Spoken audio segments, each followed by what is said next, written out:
गुरुदेव भगवान की जय। श्री मौनी बाबा जी भगवान की जय।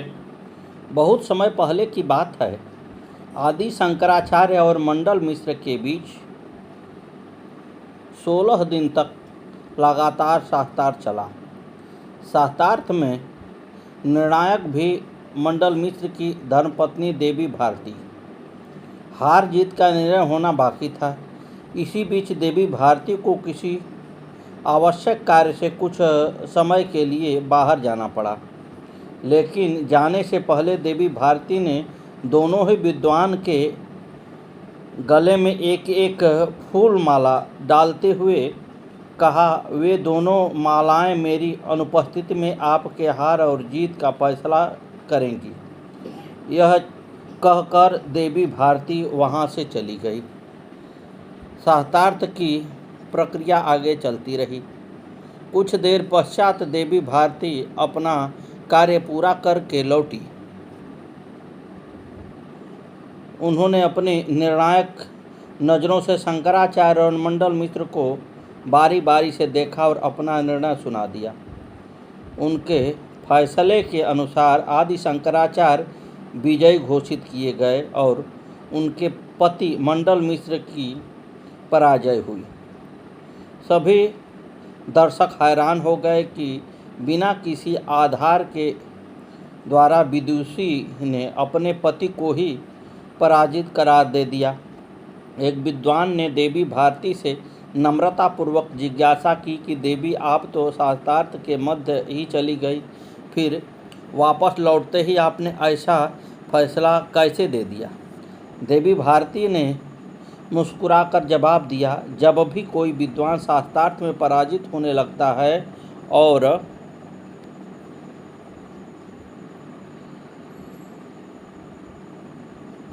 उसे जब हार की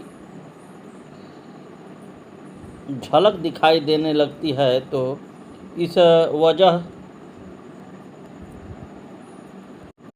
वजह से वह क्रुद्ध हो जाता है और मेरे पति के गले की माला उसके क्रोध की ताप से सूख चुकी है, जबकि शंकराचार्य की माला को फूल अभी भी पहले की भांति ताजे हैं। इससे ज्ञात होता है कि शंकराचार्य की विजय हुई है। विदुषी देवी भारती का फैसला सुनकर सभी दंग रह गए। सबने उनकी काफ़ी प्रशंसा की। दोस्तों, क्रोध मनुष्य की वह अवस्था है जो जीत के नज़दीक पहुंचकर हार का नया रास्ता खोल देता है। क्रोध न सिर्फ हार का दरवाज़ा खोलता है बल्कि रिश्तों में दरार का कारण भी बनता है। इसलिए कभी भी अपने क्रोध के ताप से अपने पूजा रूपी गुणों को सुखाने मत देना। सदन प्रसन्न रहिए। जो प्राप्त है पर्याप्त है, जिसका मन मस्त है उसके पास समस्त है। सद्गुरुदेव भगवान की जय। श्री मौनी बाबा जी भगवान की जय। श्री दिवदास जी के वंश में उत्पन्न श्री यशोधर जी के घर में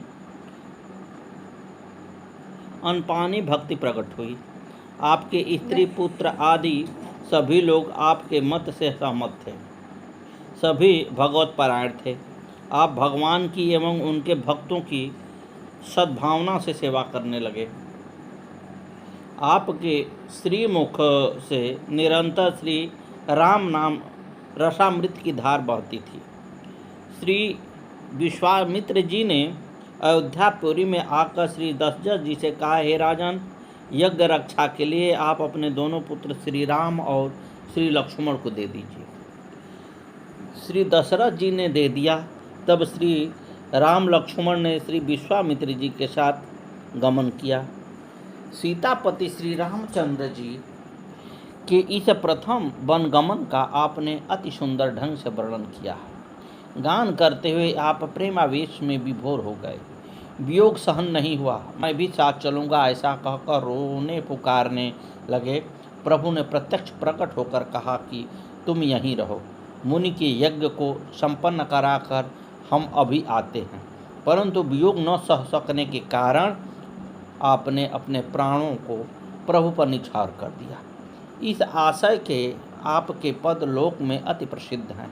आपकी वाणी में गाई गई श्री राम जी की मधुर लीलाएं संतों को परमानंद देने वाली हैं। श्री यशोधर जी दियोदास के वंश में उत्पन्न हुए थे। आप श्री राम के प्रथम वन गमन का अति प्रेम से गान करते थे। वह सुखद एवं सर्वप्रसिद्ध था। भक्त भगवंत की सेवा में आपकी दृढ़ निष्ठा थी। आप साधुओं को अपना सर्वस्व समर्पण करने के लिए तैयार रहते थे। इनकी दृढ़ प्रतिज्ञा को देखकर एक दिन भगवान ने परीक्षा लेने का विचार किया और एक साधु का वेश धारण करके पधारे। आपने यथोचित सेवा की। उसके बाद साधु वेशधारी भगवान बोले, यशोधर जी, मेरे मन में एक अभिलाषा है, परंतु कहने में संकोच होता है। आपने कहा, प्रभु, बिना किसी भय और संकोच के आप मुझ पर कृपा करके अपने मन की बात कहिए। इस प्रकार बहुत अनुनय करने पर बोले, मेरा मन विवाह करने का है। आपने कहा, प्रभु, बहुत अच्छी बात है, मेरे यहाँ 4 दिन ठहरिए, मैं आपके स्वरूपानुरूप कन्या से आपका विवाह करा दूंगा। यह सुन के बोले, मैं दूसरी कन्या नहीं, आपकी कन्या से विवाह करना चाहता हूँ। इस पर प्रसन्न होकर उन्होंने कहा, भगवान, तब तो आपकी महती कृपा है, इससे मुझे अत्यंत ही सुख संतोष होगा। यशोधर जी ने उसी क्षण अपनी स्त्री और पुत्री को बुलाकर पूछा। दोनों ने शहर स्वीकार कर लिया। इनके परिवार में वैमत्य था ही नहीं। विवाह की सभी विधियों को संपन्न करने की तैयारियां होने लगी। शुभ कार्य में विलंब नहीं करना चाहिए, कल ही शुभ लग्न है। इन्हें पूर्ण रूप से तैयार देखकर वे संत भगवान बोले, मैं ऐसे विवाह नहीं करूँगा, दहेज में 1 लाख रुपए लूँगा। श्री यशोधर जी ने कहा, महाराज, मेरे परिवार के सभी सदस्यों का मूल्यांकन कीजिए, जो कोई लाख का है वह आपको अर्पित होकर आपकी सेवा करेगा। उन्होंने कहा, तो सारे परिवार को बुलाकर पूछो। सभी को बुलाकर पूछा गया, सभी ने स्वीकार कर लिया। इन सब की ऐसी दृढ़ निष्ठा देखकर प्रभु ने अपने को प्रकट कर दिया। दर्शन करके सभी कृतार्थ हो गए।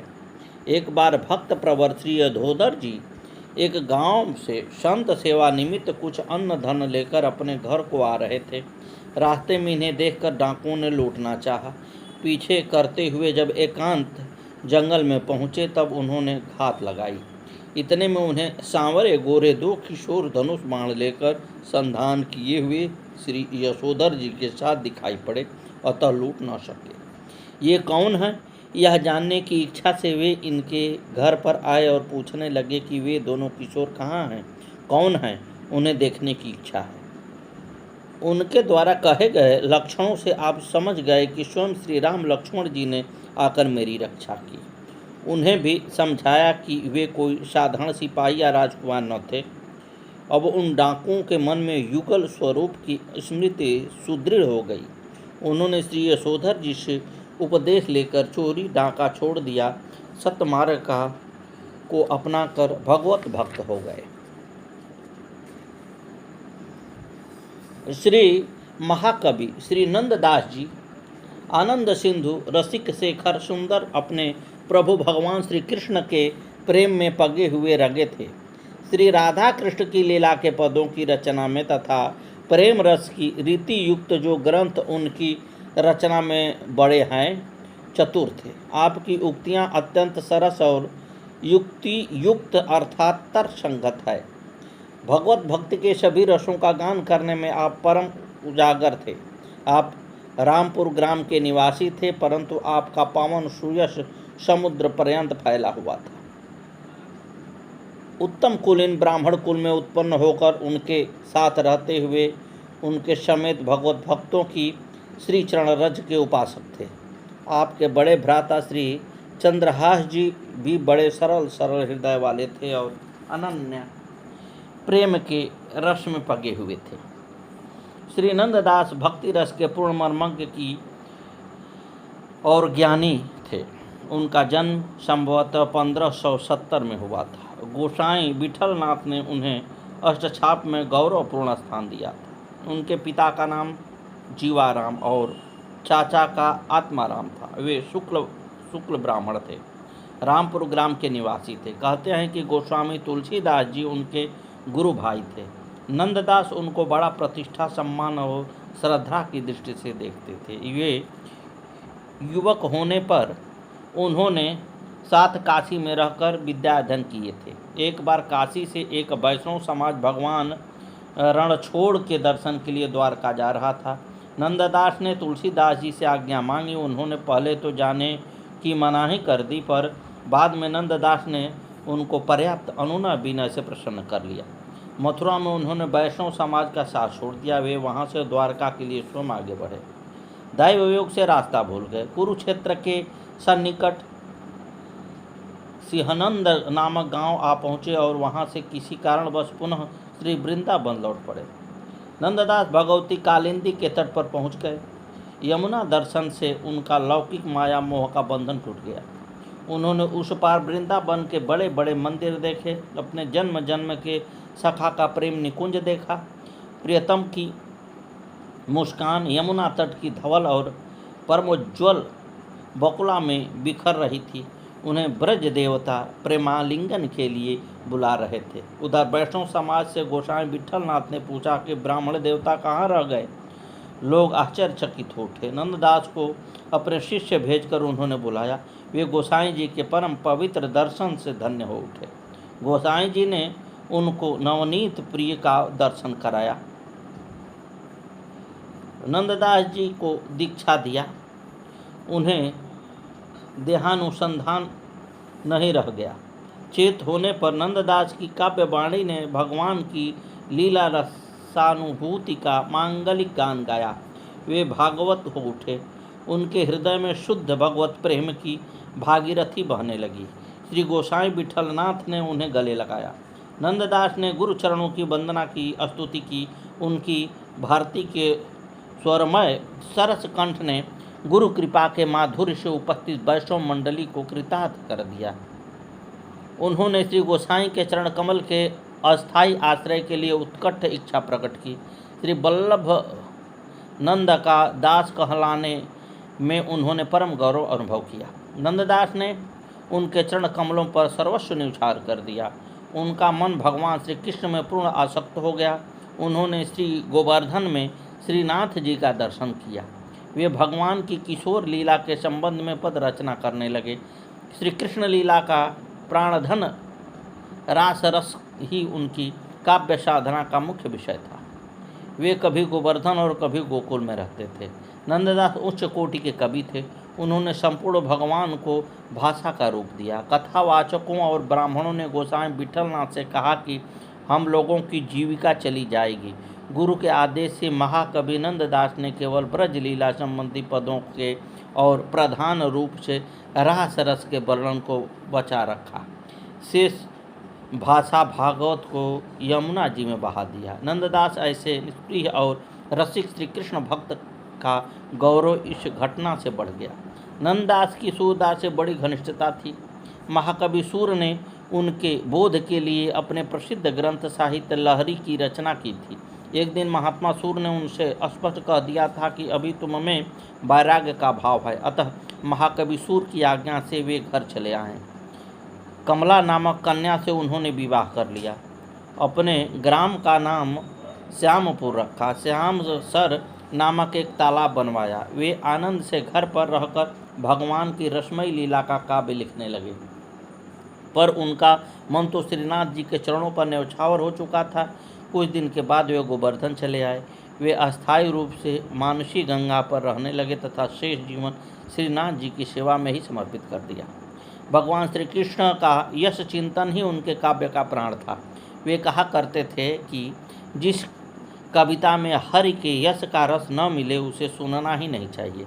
भगवान श्री कृष्ण के रूप माधुरी के वर्णन में उन्होंने जिस योग्यता का परिचय दिया वह अपने ढंग की एक ही वस्तु है। नंददास ने गोपी प्रेम का अनन्य उत्कृष्ट आदर्श अपने काव्य में निरूपित किया है। ब्रज काव्य साहित्य में रसारस का पारावार ही उनकी लेखनी में उमड़ उठा। नित्य नवीन रसारस, नित्य गोपी और नित्य श्री कृष्ण के सौंदर्य माधुर्य में ही वे रात दिन सराबोर रहते थे। रसिकों के संग में रहकर हरि लीला गाते रहने को ही वे जीवन का परमानंद समझे थे।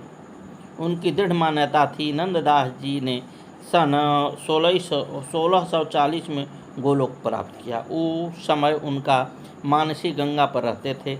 एक बार अकबर की राजसभा में तानसेन नंददास का प्रसिद्ध पद देखो देखैरी नागर नट निरतत कालिंदी तट गा रहे थे। उनका अंतिम चरण था, नंददास तव गावै निपट निकट। बादशाह आश्चर्य में पड़ गए। और नंददास किस तरह निकट थे। वे बीरबल के साथ उनसे मिलने के लिए मानसी गंगा पर गए। अकबर ने नंददास से अपनी शंका का समाधान चाहा। नंददास के प्राण प्रेम विह्वल हो गए। उनकी कामना ने उनको अनुप्राणित किया। उनके नेत्र सदा के लिए बंद हो गए। गोसाई विठल ने उनकी सौभाग्यपूर्ण लीला प्रवेश की सराहना की। नंददास महारसिक प्रेमी भक्त थे। बीरबल ने बादशाह को समझाया कि प्रेम गोप्य है, अनाधिकारी के सामने उनका वर्णन नहीं किया जा सकता। यही सोचकर नंददास जी ने अपने प्राण त्याग दिए। सद्गुरुदेव भगवान की जय। श्री मौनी बाबा भगवान की जय। आगे की कथा कल।